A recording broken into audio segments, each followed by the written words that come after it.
Hey guys, welcome back to my channel. It's Hillary Jubilee. If you're new, we talk about manifestation, conscious creation, almost dropped my notes. Manifestation, conscious creation, and the law of assumption, of course. If you're into those topics, hit subscribe, hit like, and we'll get into the video. Today's video is about victim mentality and a tool to use to overcome that. And of course, we can shift our thoughts, but sometimes, it's a bit deeper. But I just wanted to So let's talk a little bit about that. So if you're feeling like a victim, you haven't bought the pearl, right? Or you don't understand that consciousness is the only reality, or you've forgotten that consciousness is the only reality. So consciousness is the only reality, and buying the pearl are Neville Goddard terms. And well, at least the pearl one is definitely a Neville Goddard term. Neville Goddard does talk about consciousness is the only reality, but there are other spiritual teachers that talk about that as well. So buying the pearl just basically means you cannot be clinging on to anything else being the cause of circumstances. So if something's going wrong in your life, it's like, oh, it's because the moon's in Cancer, or it's because that person over there is this way. It's because of them. It's because of a situation. It's because of this, that. It's because you've created it with your consciousness. So victim mentality is pointing the finger out there and, it's because of this person that I feel this way. It's because of my job that I feel this way. It's because of this, that, or the other. You're pointing out there. You're not taking responsibility. You're not realizing that consciousness is the only reality. So even if somebody else is showing up in an undesirable way, that person is you pushed out. That person is a reflection of you. That person is your mirror. Same with all of the circumstances of your life. It's a mirror showing you what state of being you are in, most dominantly in that area. And the most empowering thing about this is that once you can kind of recognize, oh, there's something happening here that I don't like, it can be frustrating, but no one to blame but self. So it's not about blame. It's not about shame, guilt, whatever. It's just about, okay, shifting from victim to creator, because, okay, I've created this. So now let's create something preferred, and let's, get our emotions out. So let's not suppress emotions, but let's not also let ourselves have a pity party and go on and on and on for however long, feeling bad about ourselves and blaming ourselves or blaming other people or whatever it is. Let's just feel what we need to feel and let's move forward. And, that's what shifting to creator is realizing, okay, consciousness is the only reality.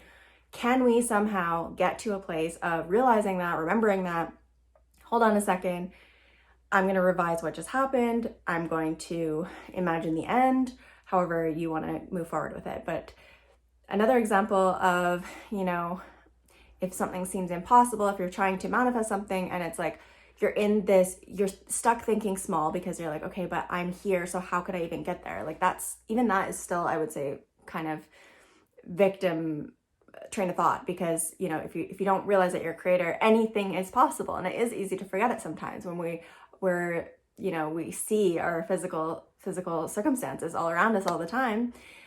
So this is why it's important to write out your goals and keep focused on your goals, or keep focused on the end of what you're trying to manifest. Because if you're constantly putting your attention on your 3D circumstances, then you're creating more and more of those 3D circumstances, especially if you're resisting them or not believing that there's a way that you can get past them. So one example that Dr. Joseph Murphy talks about is a bumblebee. And bumblebees, I didn't know this before hearing this quote. I don't remember where I heard it, but it was a Dr. Joseph Murphy quote.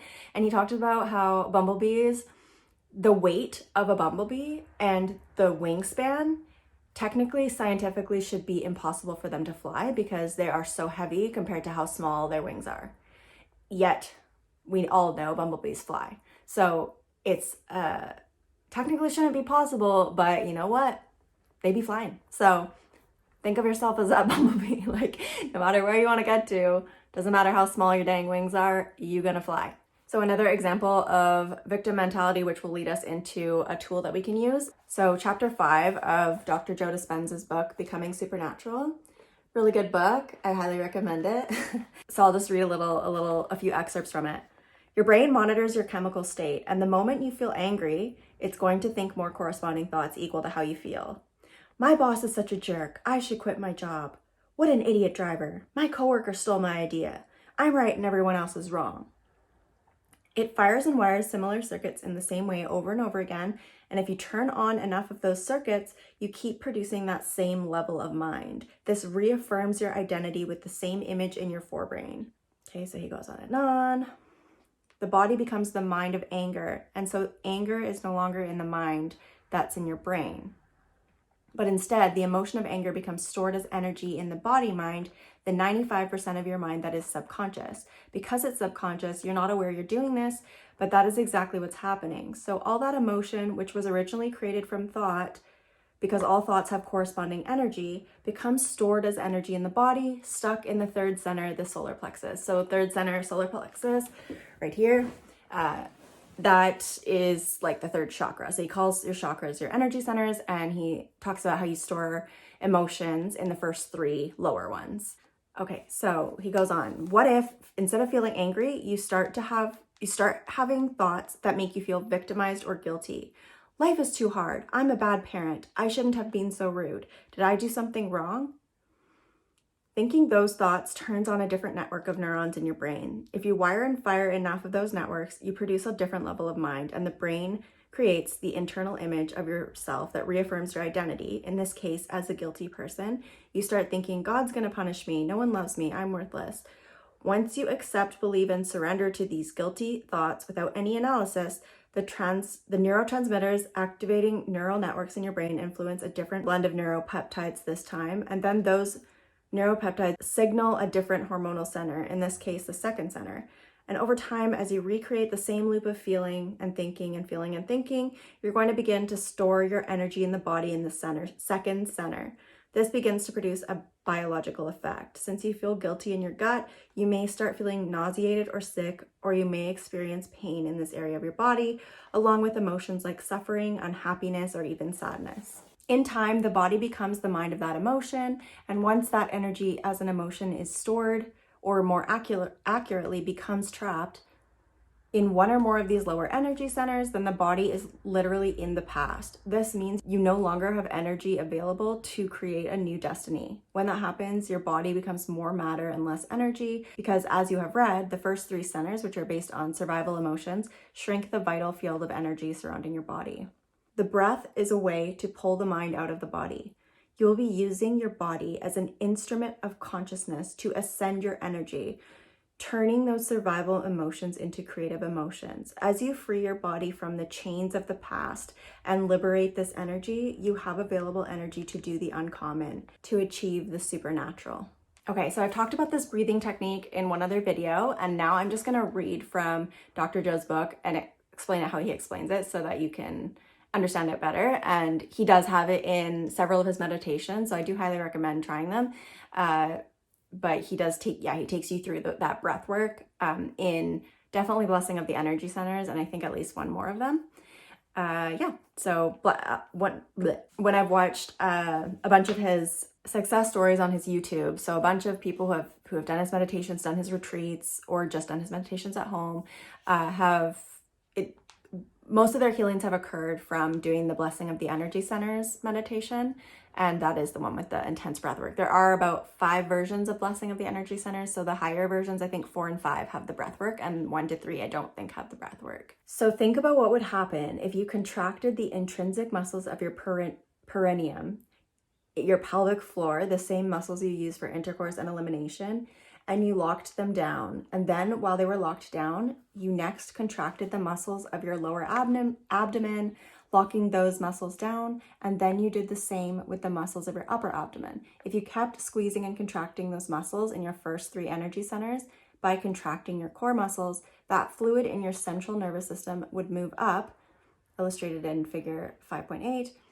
You'd be moving that cerebrospinal fluid in your central nervous system up your spine. Each time you tighten the muscles of those centers, the fluid would be forced upward. Now imagine you then placed your attention at the top of your head. Where you place your attention is where you place your energy. So if you put your attention at the top of your head, that would become your target for moving energy. Now think about taking one slow, steady breath through your nose and at the same time squeezing and holding the muscles of your perineum, then those of your lower abdomen, then those of your upper abdomen, all while following your breath up your spine through your chest, your throat, and your brain, all the way to the top of your head. Imagine that when you get to the top of your head, as you hold your breath as you keep squeezing, you'd be pulling the cerebral spinal fluid all the way up to your brain. Okay, guys, so that is the breathing technique that I was trying to explain in one of my videos previous. I'll link it above. But basically, that is such a good tool for releasing emotions that are stored in the lower three centers of your body. If you're always, people usually have a story. It's like, if you're always feeling guilty, if you always feel like you're not doing enough, or you always feel like, people are always trying to make you feel guilty, or they always want something from you, or they're trying to walk all over you, you're creating that because you're constantly in a guilt state, right? Or if you're always angry, and that's your personality. You've created this personality because you've had certain evidence in your 3D reality, not realizing that, you have control over your 3D reality, and you're choosing to think the same thoughts and feeling the same feelings.